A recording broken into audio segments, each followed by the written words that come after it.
Okay, so you want to tackle clutter, but the new year, new me motivation has worn off and now you don't know what to do next. What you do know is that you don't want to be burdened by all of this stuff for the rest of the year. Well, lucky for you, I've got 10 things that you can declutter so they're no longer weighing you down. Let's go.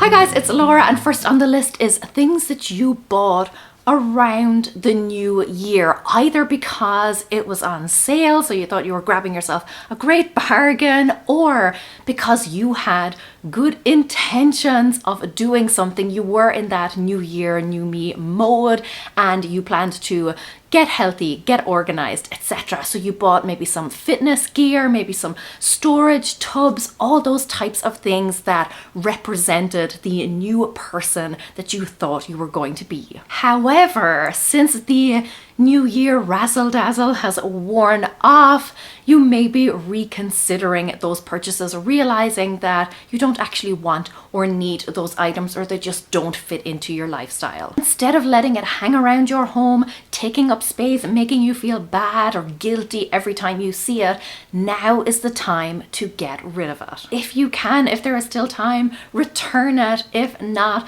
donate it or maybe even re-gift it. Next up is planners. This is another thing that we tend to buy at the beginning of a new year because we have all of these great intentions and we have all of these grand plans, and we think we are definitely going to be organizing things and scheduling things and planning out our lives. But somewhere along the line, we drop off and we stop using it. Maybe it's because it just doesn't have the flexibility or the space that we need. Maybe the layout just isn't right. Maybe we've realized that after we have bought that lovely expensive physical planner that really we are a digital planner at heart. Or vice versa, maybe you spend money on a digital to-do app or some task management software, and you pumped time and energy and effort into setting it all up, only to realize that at heart you are a pen and paper gal. I have bought so many physical planners over the years, and I really tried to make them work for me, and for a time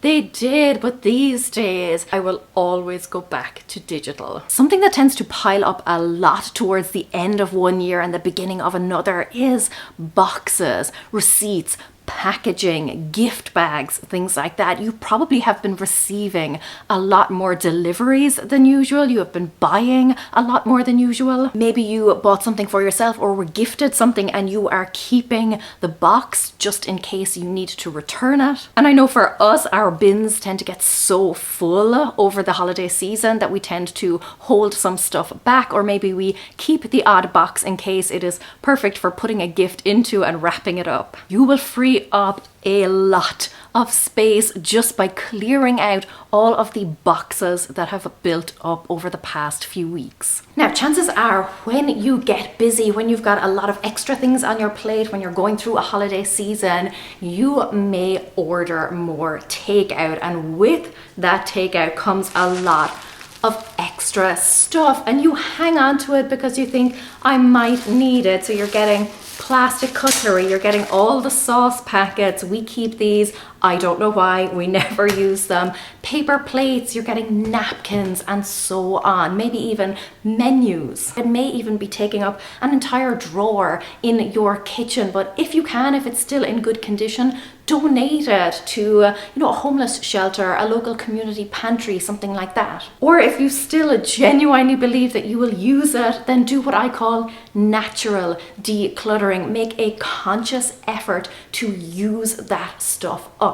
Aren't you starting to feel better now that you have a guide for what to get rid of? Let's keep rolling with this decluttering roadmap, because the next stop is cleaning supplies and tools. Now, let's be honest. We don't use all of the cleaners that we have. You probably have your go-to cleaners, the same products that you return to. Now, again, you can go the natural decluttering way and commit to actually using up the less preferred cleaners before you go out and buy more. Or if you just want them out of your house right now, then dispose of them in whatever way is safest and best. Something that is quick and easy to get rid of at this time of year is expired coupons or gift cards. Declutter the ones that have expired, declutter the ones that you're not going to use, maybe even re-gift them to someone else. A great thing to do if you have some coupons maybe for a local supermarket and you know that you're not going to use them is to leave them next to the items so that if somebody is buying that particular item, they have a coupon that they can use. That's a lovely little random act of kindness to just spread a little joy and love in the new year. And let's face it, we could all do with some of that. Okay, let's talk about a category that I definitely need to declutter, and that is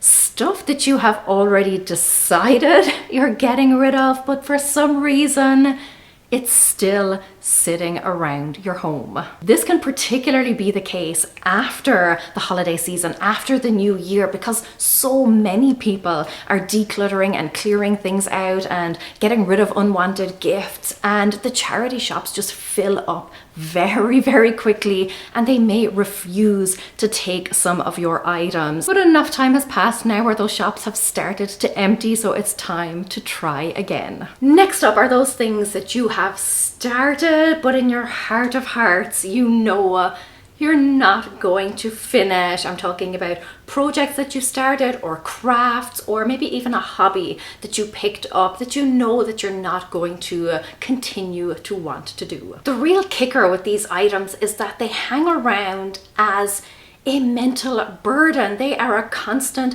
to-do item. Every time we see them, we think, oh, I really should finish that. Oh, I spent a lot of money on that particular craft. It becomes not just physical clutter, but mental and emotional clutter too. It doesn't say anything negative about you as a person. It just says that, hey, I tried something. Okay, I realized in the end it's not for me, but I gave it a good old college try, and now I'm ready to move on and refocus my efforts and my energy and maybe even my finances towards something else. Another great thing to declutter or whittle down during this time of the year is anything that is on a wish list. This could be a list of things that you want to buy. It could be a list of shows that you want to watch. All of those things that you have been saving to consume or purchase at a later date. It's so easy these days to add something to a list or save it for later or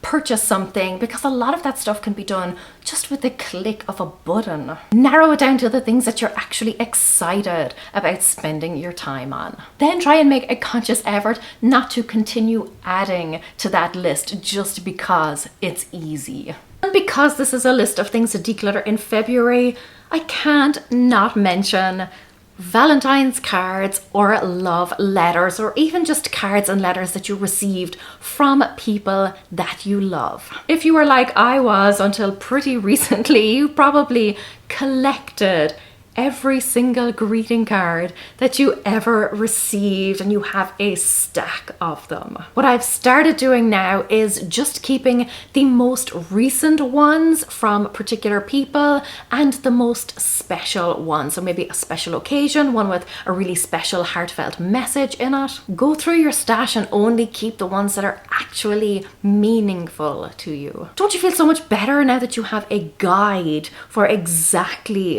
what to get rid of? But if you're short on time, here are 50 things that you can declutter in less than 5 minutes. Click over to that one, and until next time, go raibh míle maith agaibh. Agus feici mé sibh se go luath. Slán!